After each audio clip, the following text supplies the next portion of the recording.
Speech in 3, 2, 1. Panel, it's very much important for us to for you to understand that international treaties and agreements should be subject to Parliament approval and not only by the executive members. And we're going to tell you why this is a very much important move for the importance of the people in itself.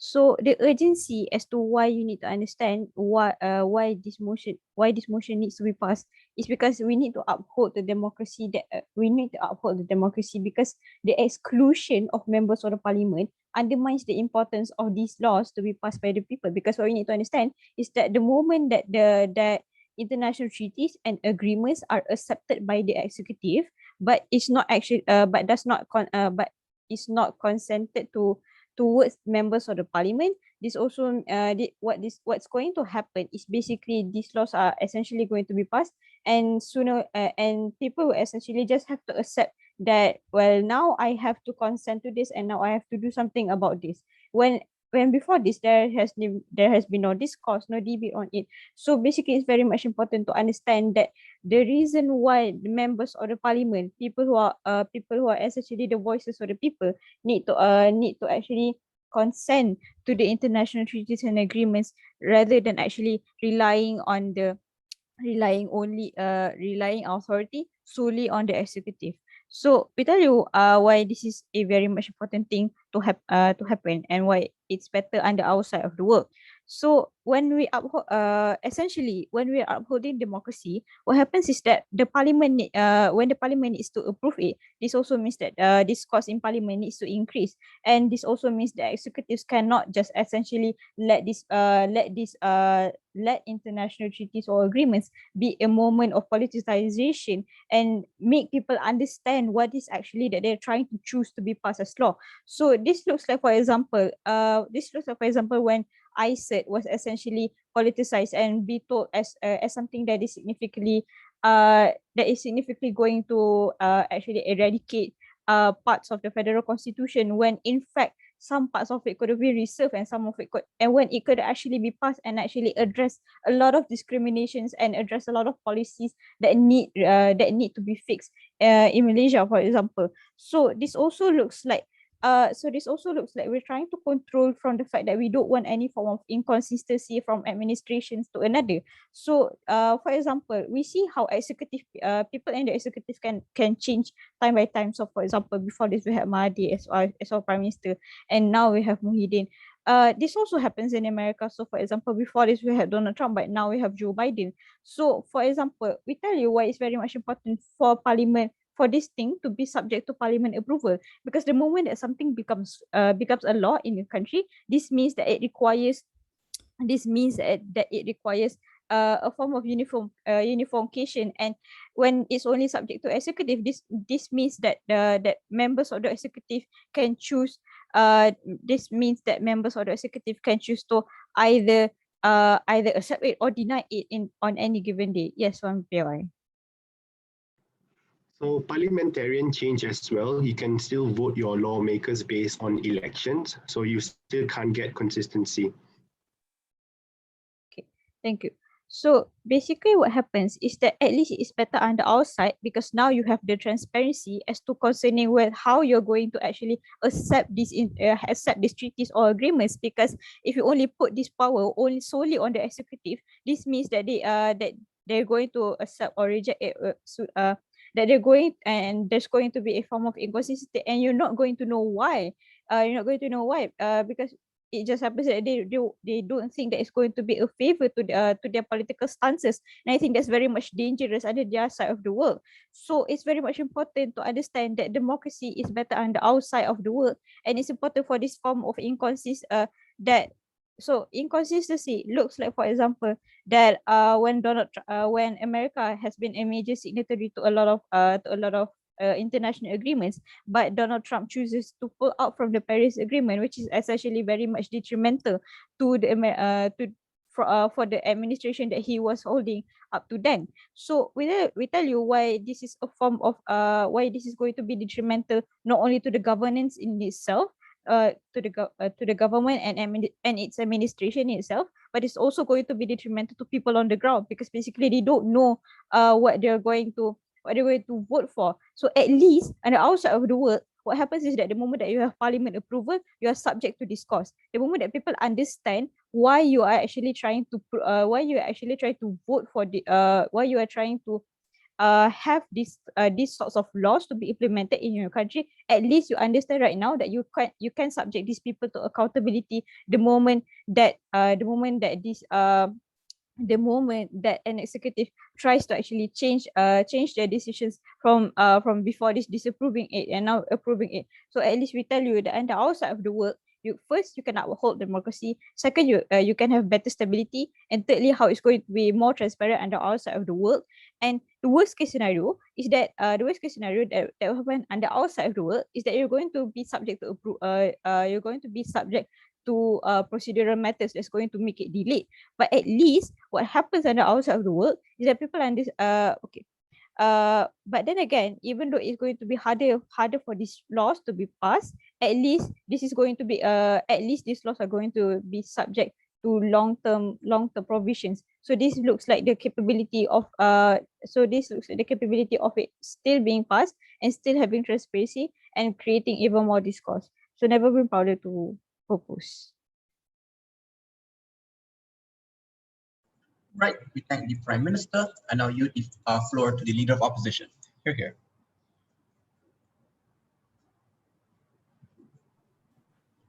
Hello, am I audible?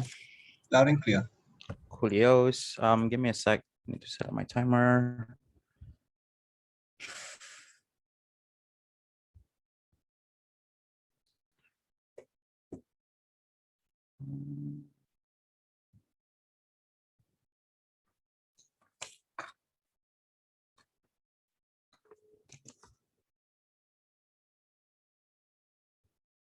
All right.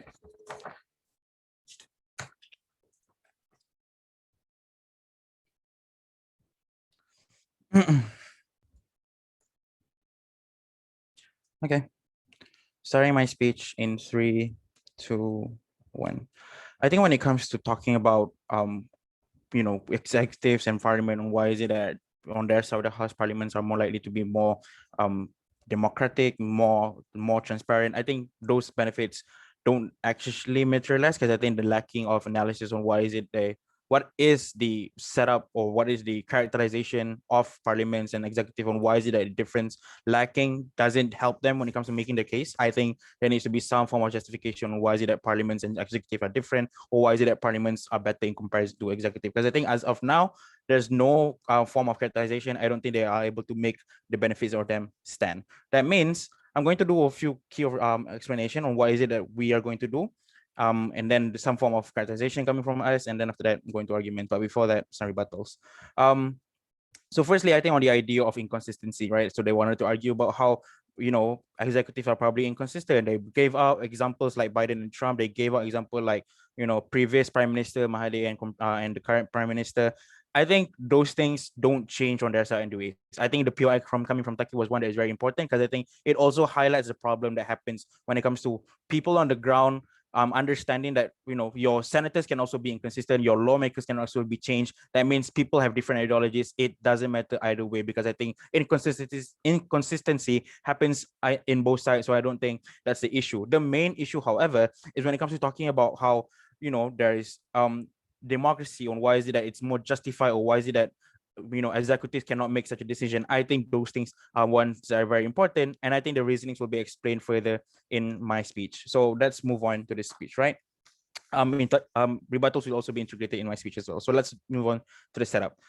I think what we wanted from opposition is just to say that we support presidential system. That means ratification don't have to go through Senate. We are okay with going through executives because of a few things. Firstly, I think all treaties and agreements should be ratified by executive, namely because executives are voted in democratically. That means you still have some form of upholding of democracy, like what they want on the side of the house. I think there's also things like, in terms of representation, it already exists because people vote in executives to, for instance, president, for instance. I think people vote in these individuals on the ground. And I think when it comes to during the elections, I think a lot of the international policies have already been discussed. I think a lot of times the reason why people are probably more aware in comparison to what they wanted to argue about is because now they are actually more aware about what are the policies of certain individuals before they submit in their ballots. That means a lot of times people are already aware with this policy before they vote in. So that means you don't have to go through parliament just to get the awareness that they wanted to claim for.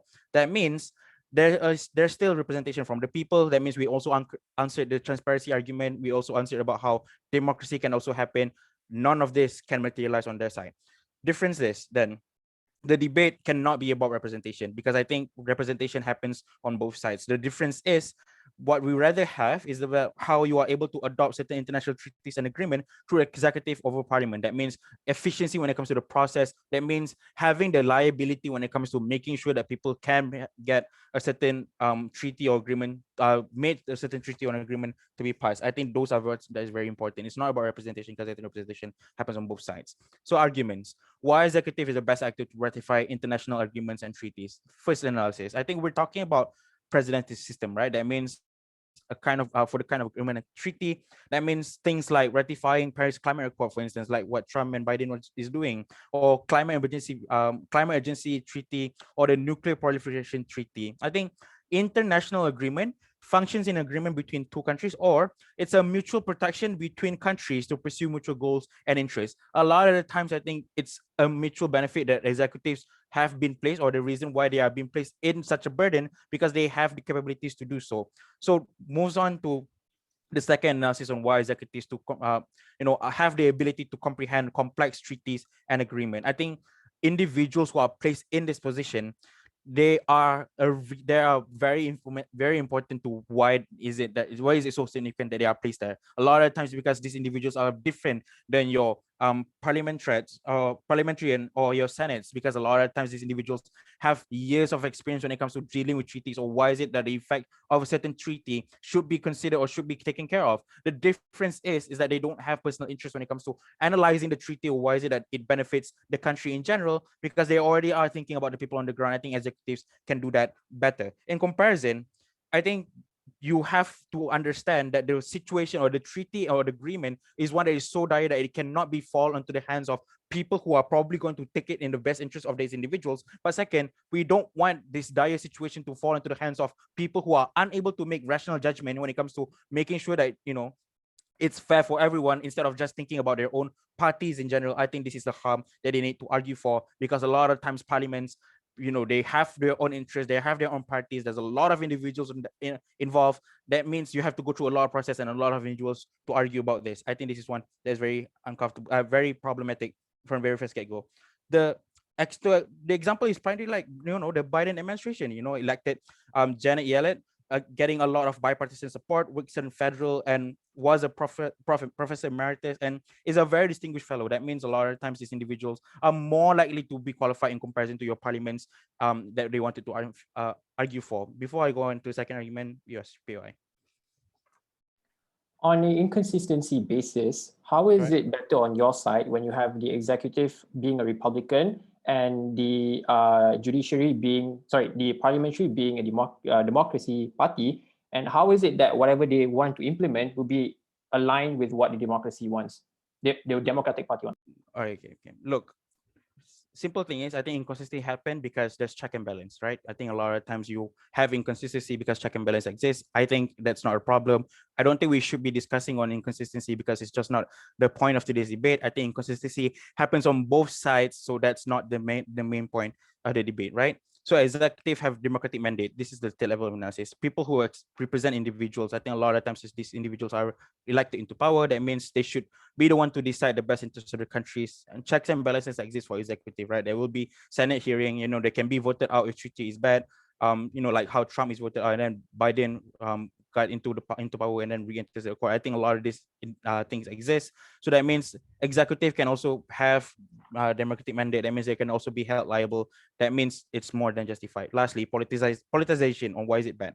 I think politicization is bad because, going through Congress takes a long time. I think they wanted to consider it's okay to go through a long time, but here's why it's not.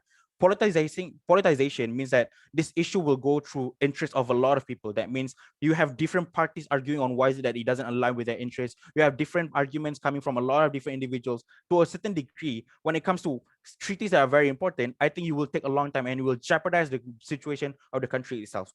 With that, proud to propose or oppose. Right, we thank the LO. Let's now have the Deputy Prime Minister. Here.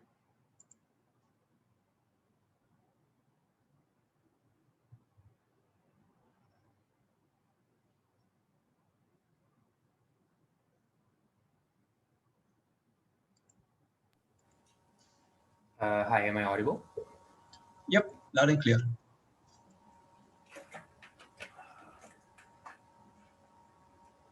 I prefer PO in the chat box, but if I don't respond by the 5th minute, just interchat me. Just switch on your microphone and say POI, right? Starting my speech in 3, 2, 1. Speaker, this country has suffered so much from several executive decisions, right? They are not consulted by the parliament. For example, the financial decision that is made by Mahathir in 1998, the financial decision made by Najib in 2008, and history has proven to us time and time again that there is a need for democracy to be upheld, and there is a need for proper check and balance in the parliament to be upheld. For any sort of policy, including an international treaty and agreement for democracy to be upheld, right? Let's look at what side opposition has to bring to this debate today, right? They tell us why executives are the best actors in ratifying international treaties, right?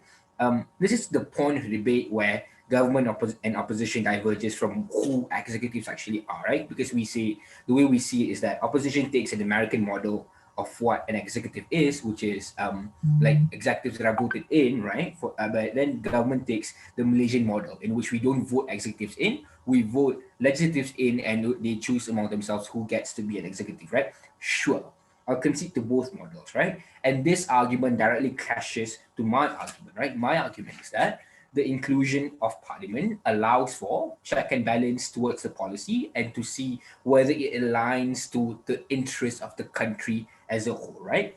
Why is this true?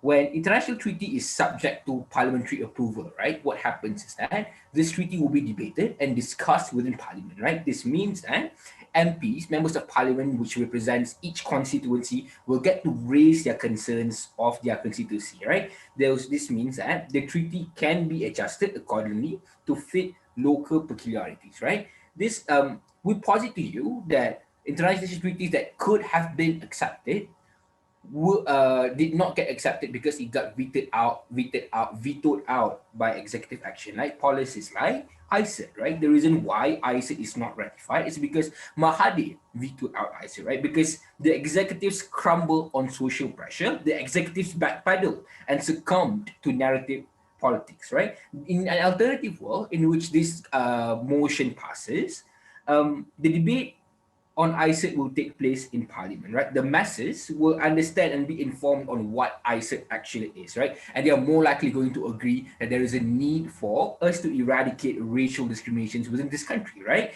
And even if they disagree with ISET, we can make suitable amendments and adjustments to ISET in order for us to integrate ISET into our country, right? Before I move on, yes, Taki. So if you use the Malaysian model or the Malaysian system, it's literally more worse than the American system because the parliamentarian is the exact same executive, which is the exact same people, which does the exact same thing, which is more prone to abuse. I don't see why abuse has to do anything within this context, right? Because we are literally arguing the need for it to at least be argued in parliament and all views and notions to be seen and accepted, right?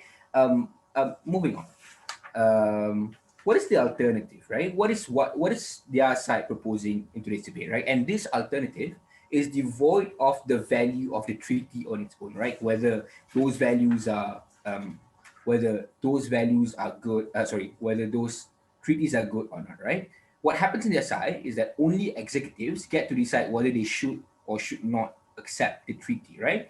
Emma has proven to you why it's principally unjustified to undermine democracy, right? Because in functioning democracy, every policy should be debated in parliament to uphold citizens' right to representation, right? This is devoid of whether or not these executives get voted in or not, because still these policies should still be debated in parliament so that other representatives from other constituencies get to raise their concerns, right? And these individuals get to be represented, right? That is their right to be represented, right? But also that I expound on that, there is also lack of representation of these of in terms of adjusting and amending this policy when it's not debated in parliament, right? Because more often than not, executives are almost incapable of representing the concerns of all minorities and sects of society, right? Even though they get voted in, even though they are legally the executives of the country, it doesn't mean that the treaties that are going to be accepted are going to be amended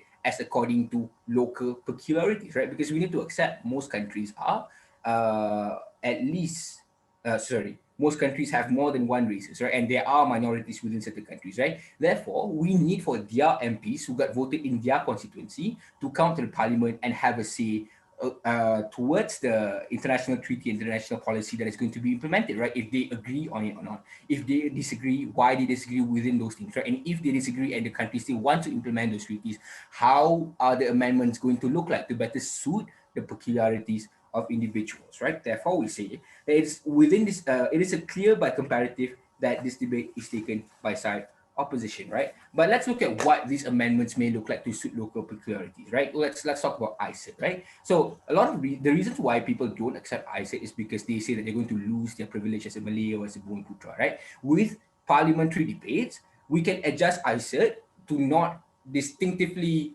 diverge from the national history of why the Malays needed help to begin with, right? So instead of abolishing UITM, there could be debates that talk about why we can help the poor Bumi Putra still and also not disallow peoples of other races from access to education. Right? For example, instead of abolishing UITM, we can argue on how we can build more national universities that are also affordable for people from other races to get into universities. Right? Also, we say that in which if Donald Trump does not commit the executive action, maybe United States of America would still be in the Paris Agreement, which is definitely crucial in stopping climate change, right? We say that with parliamentary debates, it is more likely for us to secure policies that are important for the country and also for the interest of the world entirely, right? So we also tell you that it's important for us to avoid these policies from being vetoed out by irresponsible executives that has interests of their parties and also politicize these issues like what Mahathir did with ISIT. Therefore, in conclusion, we say that it is necessary to include Parliament in ratifying these treaties to allow proper check and balance to take place. I've never been prouder to propose. Thank you. Right. We thank the Deputy Prime Minister for that fine speech. And now invite the Deputy Leader of Opposition to take the floor. Here.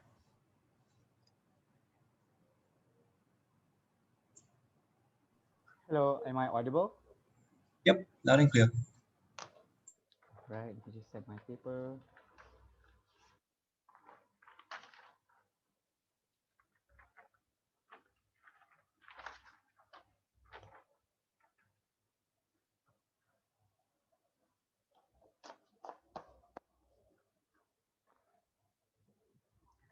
We'll start in 3, 2, 1.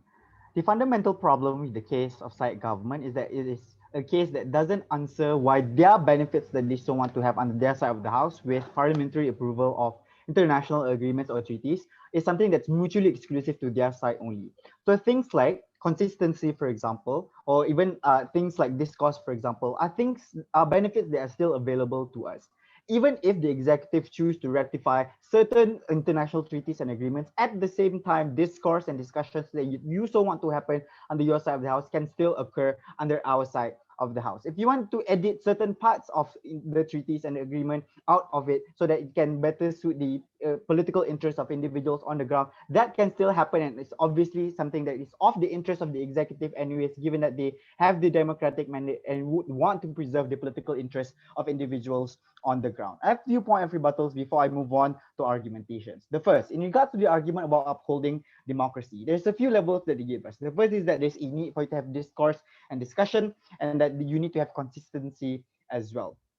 First, about discourse, we would obviously still have discourse, right? So we can still have things like Senate hearing, and the executive would have to justify to the lawmakers for the reasonings of why they want to ratify certain treaties or agreements. And the executive would still also have to explain to people on the ground as to why they would want to do the to ratify certain agreements or not. Obviously, individuals are still able to hold individuals in the executive into account if they're unable to necessarily provide a satisfactory answer to their concerns. Then obviously they'll be voted out, just like we've seen with Trump and his stance on pulling out from the Paris Accord. There is a possibility, and it was one of the biggest reasons as to why Trump was voted out anyways, given that he was diluting the climate emergency, and that was not of the interest of progressive and especially young voters who would be affected by at the end of the day. So you can have accountability mechanisms if they were to make decisions that doesn't respect the political interests of individuals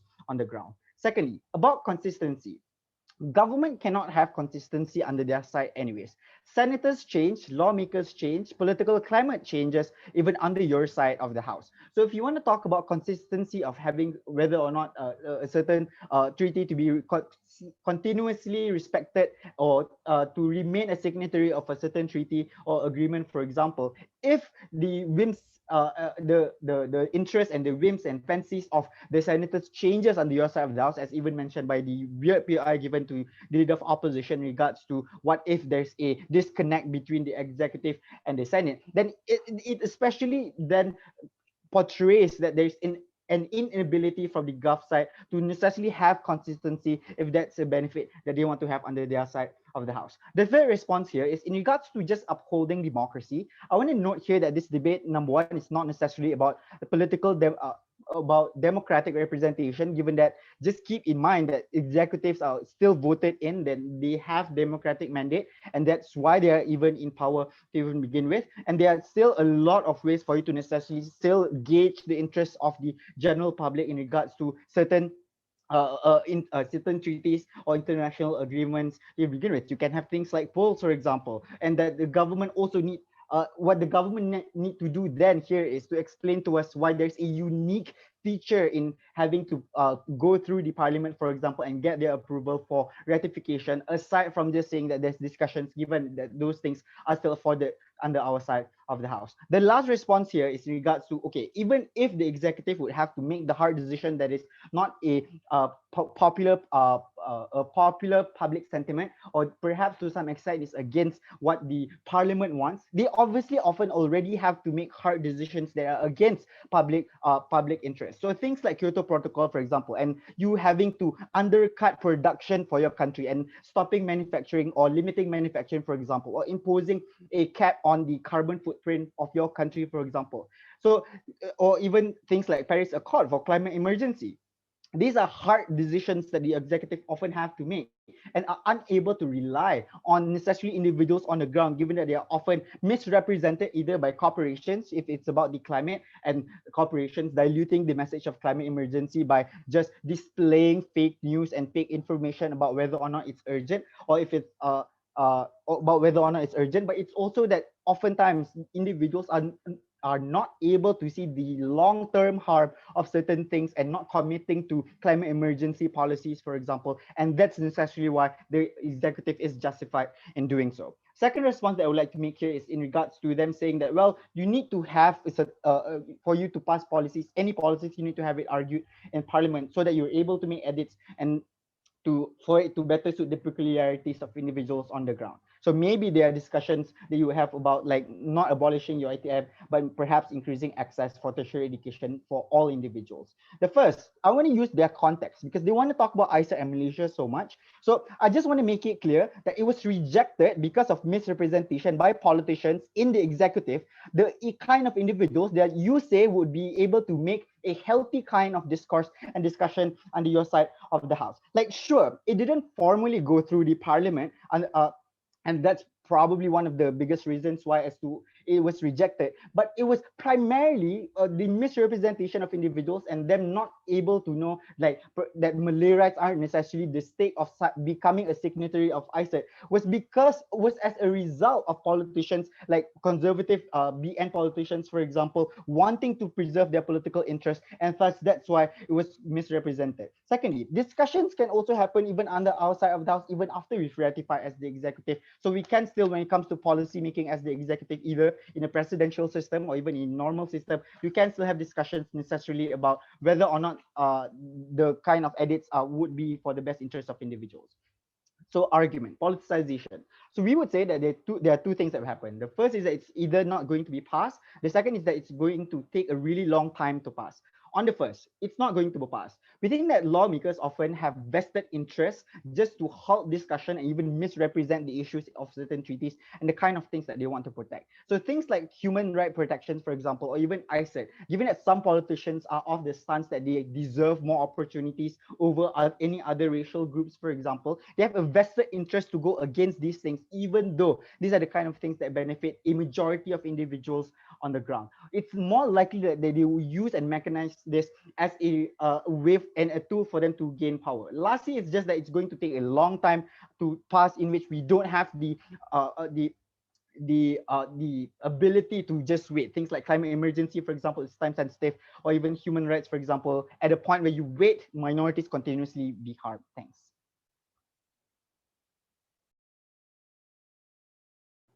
Right. We thank the Deputy Leader of Opposition for that speech. Let's now have the government whip. Here.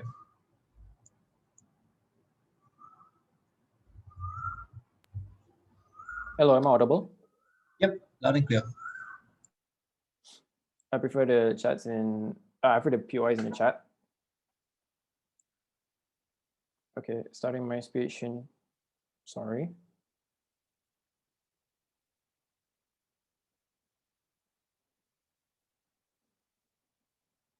Starting my speech in 3, 2, 1.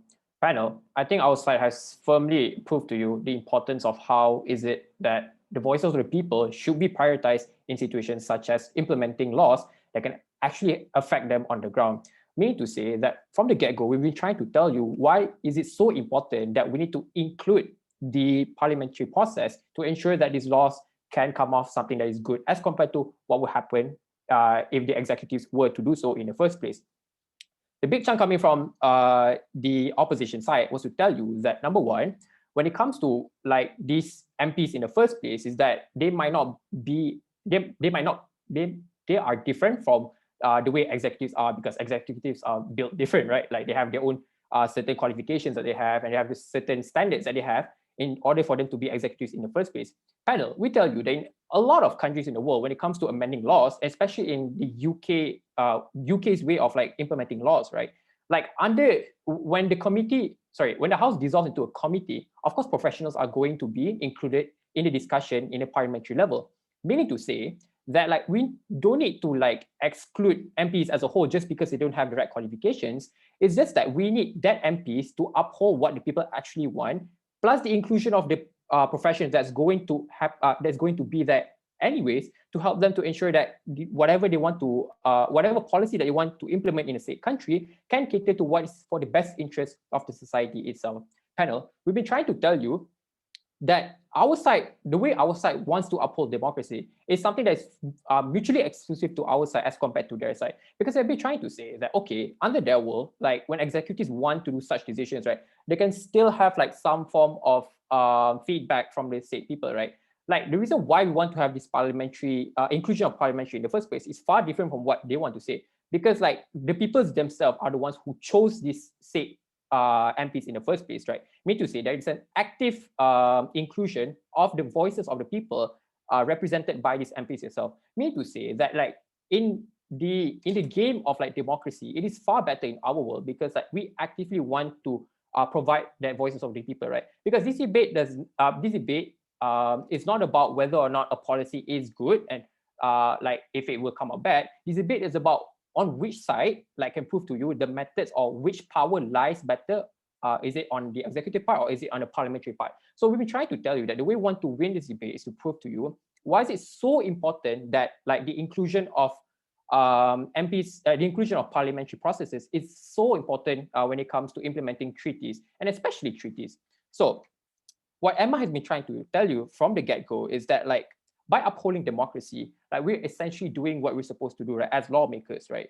Like, the reason why this is so special under our world is because the inclusion of MPs themselves, because MPs are the ones who are elected by the people, right? Mean to say that they have better representation, number one, and number two, they have better knowledge on how it works in the political scene. Mean to say that the way they want to uphold democracy by basically representing the people on the ground is far better, because they're the one voicing for them, not like actively from the executive straight away to the people themselves. So, like, as mentioned by Zazu just on how, like, some people might not understand on how the political spectrum works, or when it comes to policy making, right? Then again, if your metric as to, like, you want to stay connected to the people on the ground is better because executives can directly talk to them, I feel like there's no point in doing so, because, like, if you say that the people on the ground couldn't understand, so what's the point of doing so? Which is better in our world, because we're telling you that by the inclusion of the parliamentary itself, it's a way of, like, supporting the people on the ground. Yes, I'll take a PY. We're just saying that there are available alternatives. But anyways, vested interests of politicians when it comes to certain treaties, like I said, as your primary case, and they use this as to gain political power or to mudslinging their political opposition, is something that's more likely going to happen under yours, given that you have to go through parliamentary approval. Okay, when it comes to, like, political power, inclusion of political powers, right? I think it's far worse on your side, because, like, executives are only controlled by one body, or at least one party, right? Because if you want to talk about how the abuse of power can actually occur, it occurs more so in, like, an executive body, because you're the ones who are giving power to this executive body to implement the laws in the first place. Mean to say that if, let's say, for example, like an American model, right? Like, if your Republicans are the ones going to be the executives, therefore, whatever it is that they want to implement, in accordance to the international treaties, would benefit them a lot, like, would be aligned to their goals and not inconsistent with what the MPs want, right? So the reason why, like, we want to include this part of political polarization in our debate is because we want to show you that when it comes to, like, debating as a whole, right, I think all voices matter, right? That includes, like, the Republicans and the Democrats. So mean to say that the inclusion of parliament process in our world includes those two different views, then, like, the importance of having that debate itself is so important, because, like, it basically mirrors what a country looks like. So it doesn't matter if, like, I don't know, if, like, America is run over by Republicans who are bad, right? The importance here is that we want to uphold what the people want, which is democracy, which is something that is mutually exclusive in our world, because it, like, chances are that happen in your world, right? It will only favor to those on the one side, and it wouldn't favor to those on the other side. So we need to say here that when it comes to, like, the political spectrum of how laws want to be implemented, it is far better on our side, because we take into consideration of both sides of the political spectrum. So the second issue that was the first issue in the debate, which is the importance of democracy. So the second issue in this debate is which side has a better discourse, right? I think Haziq already proves to you, like, why is it that, when you don't include parliamentary process, it undermines the values, it undermines the people's values, right? This is because when you don't include MPs in a part of the process, sure, what people are the ones who are electing the executive body, but then again, that's just like half of what the people want, right? Meaning to say that, sure, people do vote for the executive body, but it's not what the whole country wants, because we need to take into consideration of what both sides of the political spectrum wants, right? Which is so important in this debate as to, like, how you want to ensure better discourse can happen. So we want to say that in our side, better discourse can happen just because of the inclusion of the parliamentary process itself. Mean to say that when we include parliamentary process, it doesn't matter how many people are in the parliament or how many parties taken the seats in the parliament.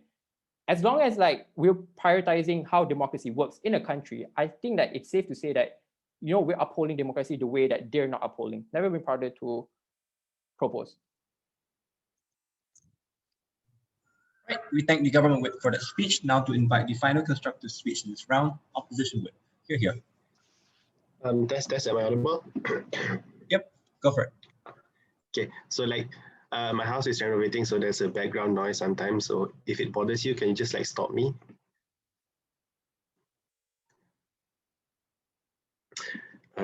Right.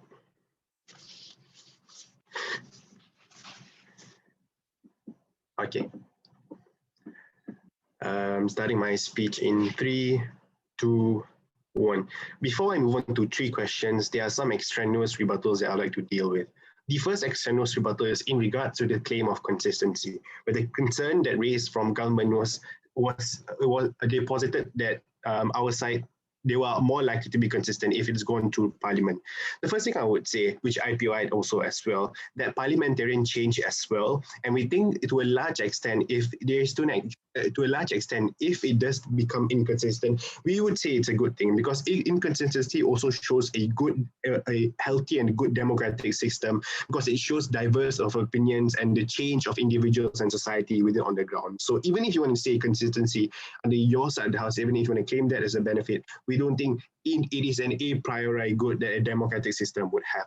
The second extraneous rebuttal I have to deal with is in regards to transparency. They said executives are less likely to be transparent because they are not voted in by the people.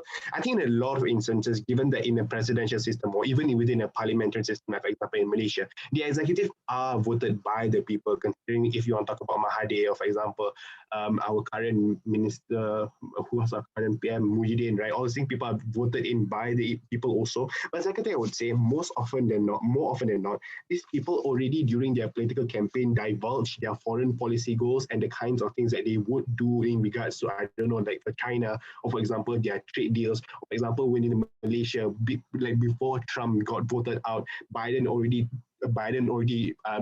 divulged different foreign policy goals in terms of how they want to deal with trade deals during the debate that happened with the public debate that happened within different news coverage, right? What does all of these things prove, right? All of this proves that in a lot of instances there is an abundance of information for individuals to make an informed choice when they cast their vote within the ballot box. The last thing was in regards to a clash in terms of the system of whether or not we're talking about Malaysia or whether or not we're talking about America. I think if we want to talk about Malaysia, their context specifically harms this because it is easier to be prone for abuse because you have the exact same people muddling with the exact same issue. And that was the reason as to why I said did not get through, because it was pressure from internal parties and because the same people running the same boat are more likely to be prone for abuse because they do not want to consult anybody. Because if you want to consult the parliamentarian, they are the parliamentarian. If you want to consult the executives, these people are also the executives. At the end of the day, they consult themselves on whether or not they want to pass a treaty. So the first issue, whether the democratic mandate is discharged, because the concern from government side was that there is not enough representation and therefore parliamentarians do not consent with certain international treaty and it does not represent the people. The first thing that we already said, for example, this democratic mandate has already been discharged. The first thing we say in regards to leader of opposition, there is already Senate hearing committee when you pass these executives from the very beginning. So things, for example, holding vote within the Senate committee hearing, things, for example, asking questions to the candidate on whether or not what are your goals when you enter into a position, what are your foreign policy ideas in regards to China, what are your trade deals, what are your trade deals, or what are you likely to do if a president would likely to do some decision. All of this means that given that you are a senator, the individuals or people already vote from the very beginning, there is some form of a representative democracy being in play, considering that people already vote the senator in from the very beginning. So there is some form of democratic mandate that is being discharged in the first place.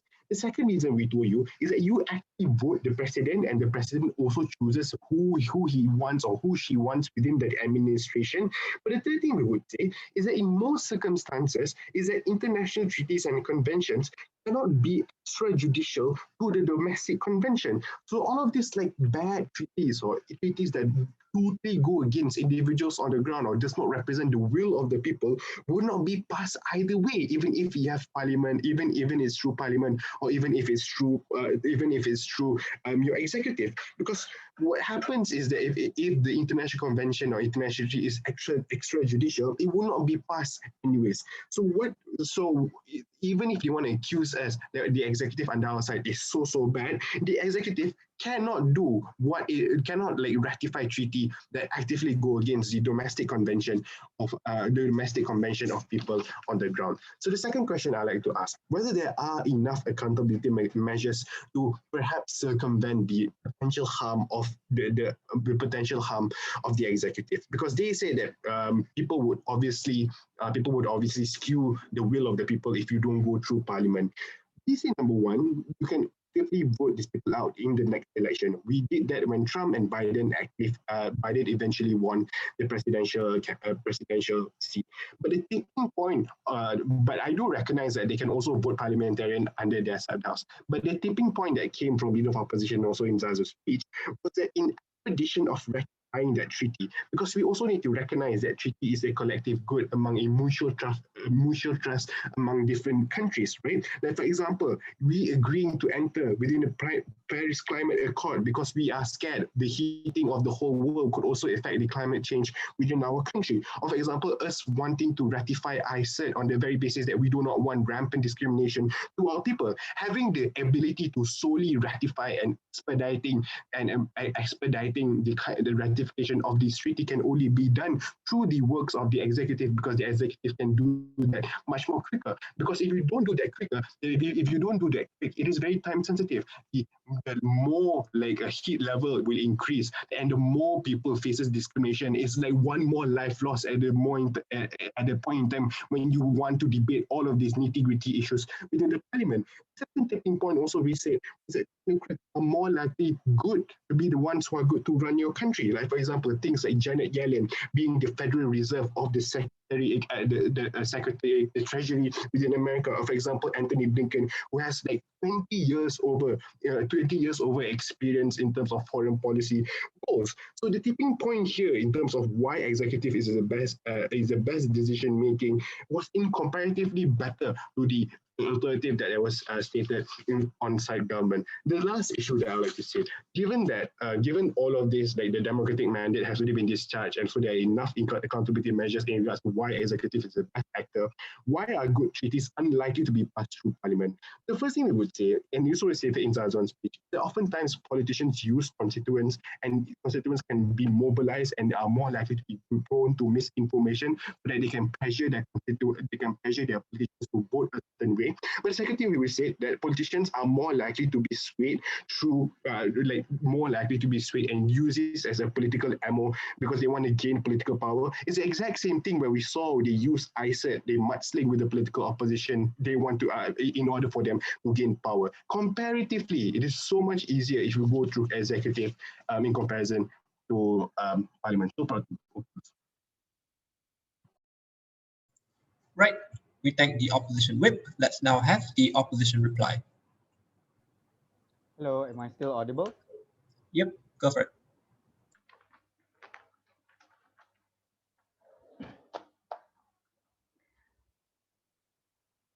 Okay.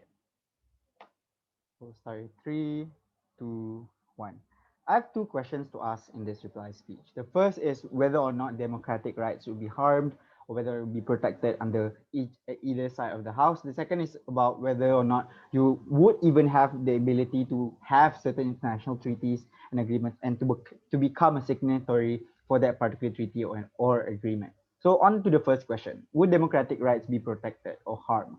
I would just want to make a quick observation to the case of side government in this before I move on to the meatier parts. The first is that there wasn't an actual harm to democracy that government mentioned in any level of the case, aside from just saying that, well, not having people who have been voted in by the constituencies to have a say in to approve or to not approve certain treaties. So that's the only harm to democracy that they mentioned under their side of the house. But what they need to do is to resolve the deadlock that I know that they even had for themselves, given that we also mentioned that these are the kind of individuals, when we're talking about the executive, who have democratic mandate and who preserve the political interests of individuals on the ground, and they can do that. And if they don't, they can be voted out. Individuals, if they think that the government is doing the wrong thing by signing like certain agreements or treaties, they can vote out the government at the end of the day. So if we're talking about democratic mandate, I'm not sure as to why this would be the primary issue of the debate, given that both sides would have democratic mandate, considering that perhaps even under yours, when you're talking about senators, for example, or lawmakers, they are also voted in. So both sides have democratic mandate. So the difference then is that whether or not the decisions that are made by either the parliamentarians or the executive is one that is better.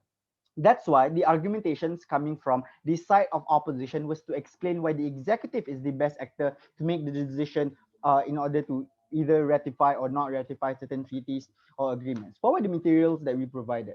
We told you that the executive often is made up of technocrats or individuals who have expertise within the areas, especially when we're talking about like the climate, for example. Obviously, we will have head of departments or even experts within that particular area to necessarily contribute to the discussion in the executive. And that's why the executive is better equipped compared to the parliamentarian in making the decision in that manner. Why is it then parliamentarians are ill-equipped when it comes to making that particular decision? Within that, especially when it comes to certain issues that are either very political or either very contentious in a particular country, we think that it is more likely that parliamentarians would be prone to use their or to abuse their vested interest and to misrepresent the issues like we've seen in Malaysia when it comes to passing ISET. That's necessarily why we think that going through the parliament is one that's more likely going to be bad for our ability to have certain treaties and agreements under the side of government. Secondly, the second categorical difference was also the kind of discourse that we necessarily would have under either side of the house. We said that on the side of government, it's more likely that it's going to be toxic discourse because of the vested interest that often politicians or lawmakers have for certain treaties or agreements under their side of the house. So the conclusion here is that they are unable to make or to even have certain treaties implemented or to become signatory of certain treaties. Why is that bad then? We think that there are for certain treaties that often it involves the protection of either the environment, for example, given that it concerns the whole world. And if we're talking about the Paris Accord, if we're talking about climate emergency, for example, there's no time to waste, and it's a time-sensitive issue in which all countries need to be able to make fast decisions, in which we think it's more likely when it's the executive to be the one who solely ratifies certain treaties or not. Secondly, it's also that if we're talking about also mutual interest for human rights, for example, like I said, for example, we think that at the point where you wait or allow for it to persist until then, perhaps in 5 years or in 10 years, it's going to be passed. Within that period of time, a number of individuals have been harmed. That's why we think that the executive is the best actor, because they are at least able to make that decision faster compared to parliamentarians. Thanks. Thank you, opposition reply. We now invite the final speech in this round to close out the debate, the government reply. Here.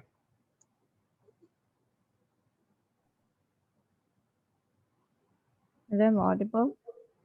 Yep, loud and clear. Starting my speech in 3, 2, 1. Hello. This debate is mainly about why it's very much important for you to understand, because the moment that you actually just this is something that side government has been saying time by time, that it's very much important to understand why democratic rights is better to be upheld on the outside of the world rather than their side. So we tell you how first you're going to exclude a lot of like discourse that's going to be need to be heard by the people. And even though side opposition even though under the rest of the world, they tell you that okay, so if all you need is discourse, then all you need is just to be subjected to the Senate's approval. But we tell you why this is not the same thing. It doesn't have the same impact as you trying to as this executive trying to actually trying to actually get the parliament's approval. And they also and when they tell you that what we're going to get is just going to get a lot of political, what's going to happen is just a lot of politicization. But we tell you why this is important for you to understand, because essentially essentially, when you actually put these people in the parliament to understand why it's important for this matter to be subjected to their approval, is basically you need discourse and politicization happens. But that's better than not having any concern at all from the parliament, because that means that the people just have to accept whatever it is that is passed by the executive. And I tell you why that has been detrimental, because that basically doesn't uphold any form of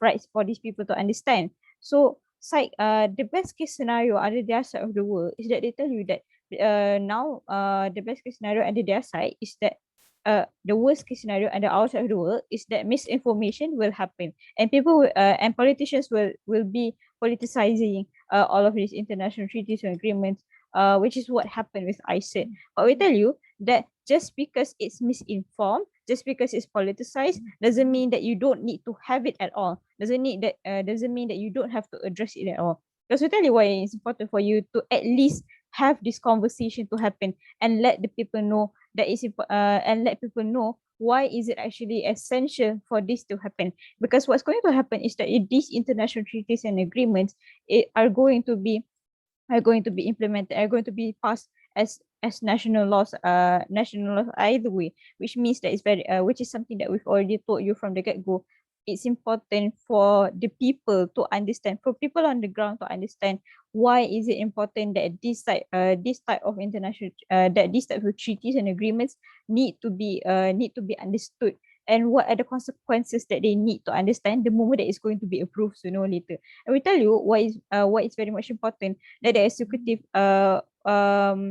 why the executive needs to have the approval of parliament, which is something that first we've already told you why it's important that we want to uphold democracy. Second, we tell you there's transparency, and then we also tell you that we want to avoid from forms of inconsistency, and also why we tell you there's going to be better representation under our side of the world, because basically these people need to uphold to the political ideologies that they've already said regarding to all of these international treaties and agreements, which looks like the possibilities of that's going to be engaged when you actually try to ratify an agreement according to the parliament approval and not solely on the executive side. Never been prouder to propose.